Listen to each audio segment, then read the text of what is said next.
So some sweet mama asked, is it possible to salvage teeth whose roots have been compromised by the teeth next to it? And for this one, I will say this question is really too specific for me to be able to answer without seeing x-rays and being in the office. So I can't get in the weeds on like a one-on-one specific opinion. But what I can say, especially to this sweet mom, who I know that's always worrisome news to get when the orthodontist or whomever says that specific teeth for your kid might not be savable. Obviously, that's not what we want to hear. So I would just say it never hurts to get a second opinion or a third opinion. It never hurts. And it never hurts our feelings either as practitioners. So if there's something that just doesn't sit well with you as a mom, then make an appointment and ask someone else what they think. See if there are any other options for you, any other options for that specific situation. It very well may be that you get the exact same answer. And if you do, then you know you did your due diligence. You didn't just accept the first answer as gospel. And you can make an informed decision, the best decision that you can from there. And now you've got a choice of two practitioners. You know, did you love the first one and feel really good about it? Or was it maybe that practitioner's personality or bedside manner that made you feel less than confident in what they had to say? If that's the case, then maybe you were meant to find that second practitioner anyway. So absolutely get a second opinion. It never hurts.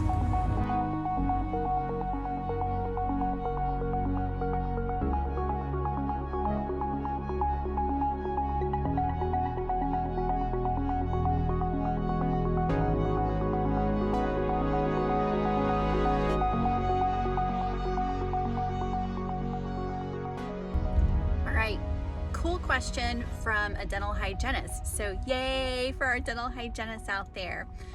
It was about fluoride levels in different foods that we eat, natural foods like produce. So yes, that is absolutely correct that there are varying levels of fluoride in certain plants. Coffee, tea, grapes is a really big one. And the amount of fluoride will depend on the fluoride levels that are naturally occurring in the soil, and will depend on what that plant was sprayed with. So if it was sprayed with a fluoride containing pesticide, then yes, that'll affect the fluoride levels in that plant, in the crop itself. Luckily, it is much lower than fluoride levels in water. Typically, you can expect the fluoride levels in certain plants and foods to be anywhere from 10 times to 100 times less than the amount of fluoride or the concentration of fluoride in our water supply. So whereas fluoride in your water is typically 1 part per million, and that's, you know, just an estimation of what they aim for, then in food, a lot of times it is 0.1 part per million, or sometimes 0.05 parts per million. So it just depends. And again, it can vary very widely. So what you should tell your patients, that depends on what kind of practice you're in and what your values are as a practitioner and what your practice's values are and what you're allowed to say and not say to patients. In my mind, so I'm glad that those levels are a lot less than the fluoride in our water, but to me, it is just yet another example of how we get 14.75 trillion bazillion sources of fluoride that we're not even aware of, and that we really don't have a lot of control over. So that part is frustrating, to say the least. So control your fluoride exposures where you can, and yeah, So I hope you're able to speak freely about it in your practice. If not, then come on, girl, call me.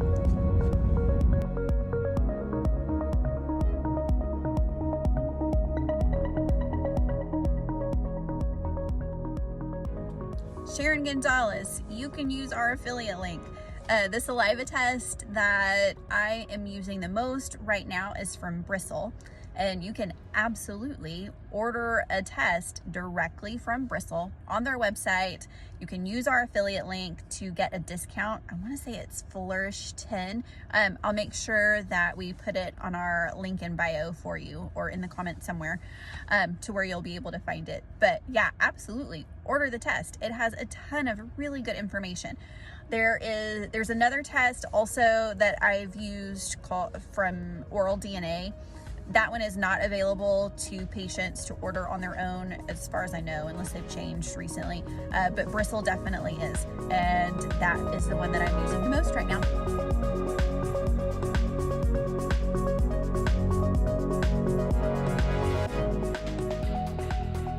Get this question all the time. You've got a lot of large, old silver fillings. There's a ton of them. Is it best to replace them just as needed, one at a time, or do we suggest doing them all at once? Well, again, this depends on the patient. Every situation is different. So I would say, please, please, please make sure that you are seeing a dentist that you trust and work through those different options. Yes, a lot of times it will be in your best interest to do those one at a time, slowly but surely replace them safely with whatever restorative material that situation calls for, whether it's a filling or a crown or whatever the case may be. Sometimes it is in your best interest, even if it's just for psychological reasons. You know, I'll have a lot of patients tell me, okay, I want to be in your chair as few times as possible. And so they want to get everything done at one time that they possibly can. So if that's the case, then absolutely, then we can make plans to get everything taken care of at one time, doing the needed dental work, and again, replacing those silver fillings very carefully, very cautiously, with whatever the situation requires for each specific tooth. So again, depends on the patient. Some patients will need to do one at a time. Some can do all at once. Some will work in sections of the mouth, like quadrants at a time. So that's the lowdown there.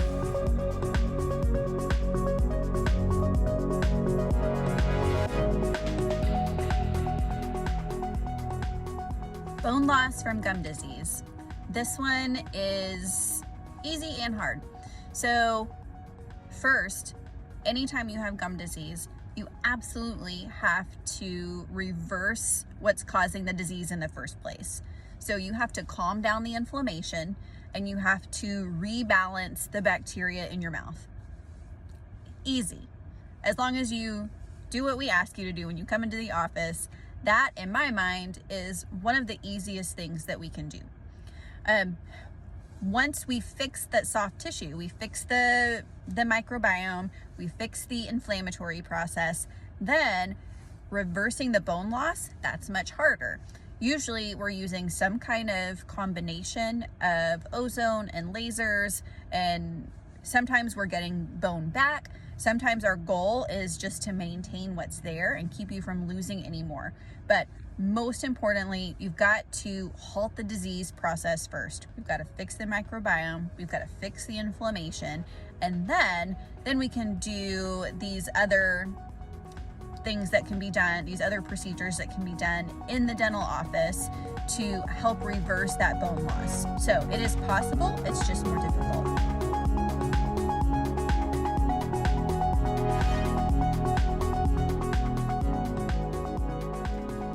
All right, mamas, white spots on new teeth. So it really depends on the reason for those white spots in the first place. We want to make sure that that is healthy tooth structure, like healthy hard tooth structure, because sometimes it is just a defect, like a formation defect in the enamel, which could be from excess fluoride in the diet while that tooth was developing, or it could even be from trauma to the tooth while that portion of the tooth was developing. It also, depending on the kid and depending on their hygiene, it could, even on a new tooth, it is possible for it to be decalcified enamel or damaged enamel that's trying to turn into a cavity. So there are several ways that we can eliminate those, or at least mask those. There aren't a lot of just good, amazing things that are natural and holistic that we can do.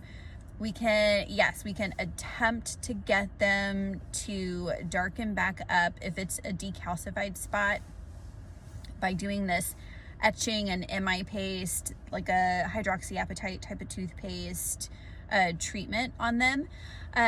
Sometimes we can also do this resin filled material called Icon, where it's just like a thin bonding material where the resin fills in that spongy type of enamel. So there are different options, and sometimes the only good option is to actually remove that portion of enamel with a little high-speed drill and then apply composite over it. So obviously we don't love that because it's more invasive, it removes tooth structure, but that is an option too. So it really just kind of depends on why the white spot is there. Have we gotten good, healthy tooth structure back? If it was decalcified, did we get it to heal? And then we've got a few different options on how to either make it go away or at least mask the appearance of it so that the tooth looks nice and beautiful, tooth colored again.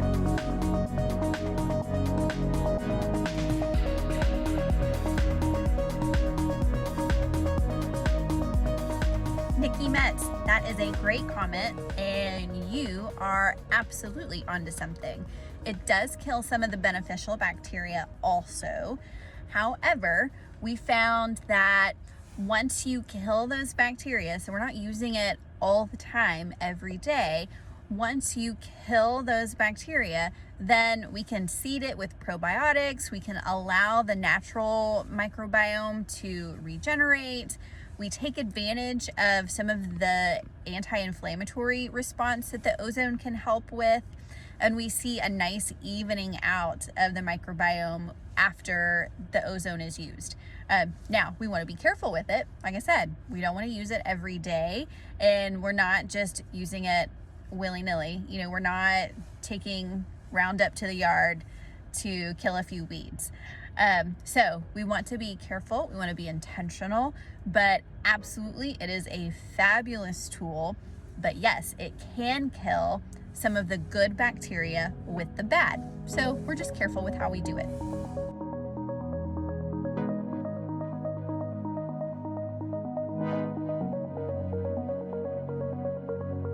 I get this question all the time as well. Patients will ask me, what are the ramifications? What are the side effects of an old mercury filling that might be leaking? And I always say I have to be careful with how I answer that because there is a very well-supported, peer-reviewed answer that mainstream dentistry is okay with, and then there are our naturopaths, our more holistic providers who really feel like that answer is not acceptable. So on that comment, you'll notice that right below a referring practitioner, one of our naturopathic providers, answered back that there's no safe dose of mercury, which is absolutely true. There's no safe dose of mercury. What I can tell you that I notice is that there are often a lot of patients who can have many, many, many large silver fillings and do just fine. I can say that with all confidence. I can also say with confidence that the American Dental Association has noted that there's really no good peer-reviewed evidence to support that the amalgam fillings might be directly harmful in some way. Now, if you are listening here, you probably know that we take maybe a more careful, a more cautious view of mercury than the American Dental Association, and that's fine. But I can also tell you that we have different theories. So what biological or holistic dentistry does is we really pay attention to the terrain theory of disease. So the terrain theory says that it's not just about one thing, one germ causing one illness. It's also about the health of the entire terrain of the human body. So, for example, one patient might have 10 or 12 different amalgam fillings and do just fine. They are healthy, they're sturdy, their immune system is in great working order, and it's completely fine. We might have another patient who has autoimmune conditions, has a lot of inflammation, has been exposed to more toxic chemicals, and terrain theory would say that that person's terrain, their body, is less capable of handling more toxic insults to the body. And so those are the cases where every once in a while we have these weird coincidences where they'll have an amalgam filling or two, and coincidentally, they will also have some other health effects, some systemic type of disease. And sometimes coincidentally, when some of those toxic burdens are removed, then they will have a resolution of some of those symptoms. So while my naturopaths are able to take a very strong stance on this, I will be more careful in my words and just say that, well, no, we can't directly correlate amalgam fillings to any systemic illness. However, we are very careful with them. Every human being is different. We all have different terrains and different abilities to withstand certain things. And so if we find that, or if a patient finds that they would prefer to be more on the safe side and remove some of these fillings, then we want to make sure that that's done very carefully, very intentionally, so that we minimize the toxic exposure as much as humanly possible.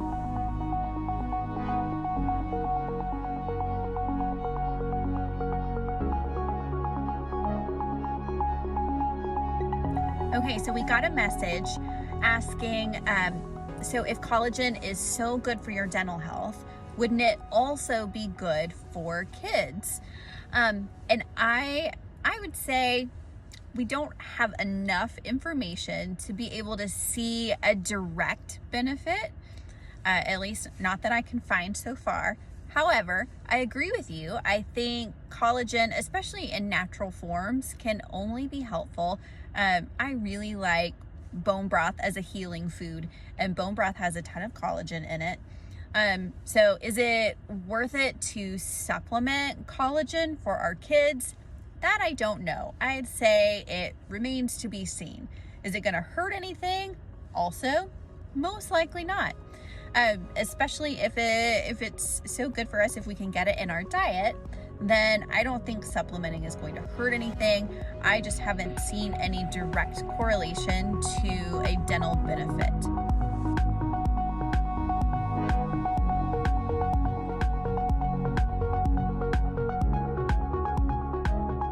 Okay, I got a question which I get fairly often about dental implants and how safe are they being a foreign material. Well, always, I'm going to say, talk to your naturopath, talk to your functional medicine practitioner, talk to your physician, and obviously talk to your dentist to determine whether an implant is a good idea for you or not.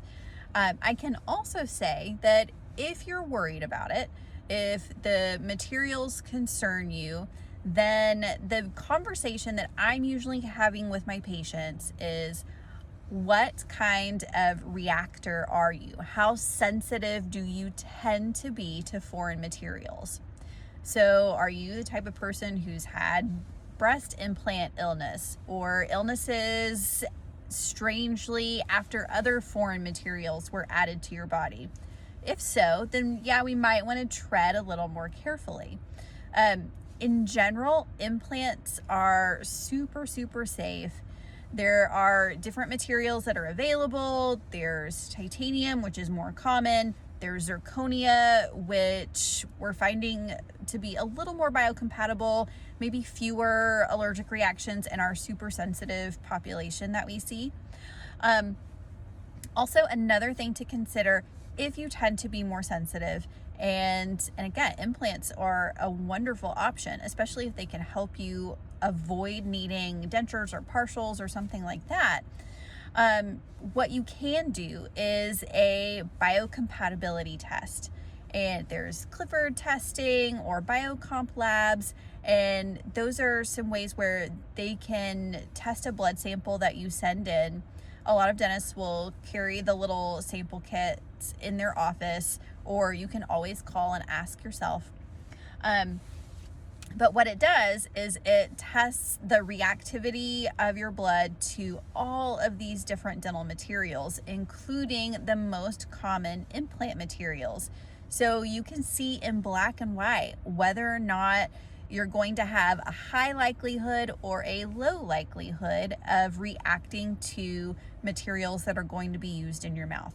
So the test, it's not a super cheap test. It's several $100s, but I always say, if there is any question at all, I would much rather you spend the few $100s, do the testing. It'll help us all sleep better at night, knowing that whatever you're going to use in your mouth is going to be something that you're more likely to respond well to.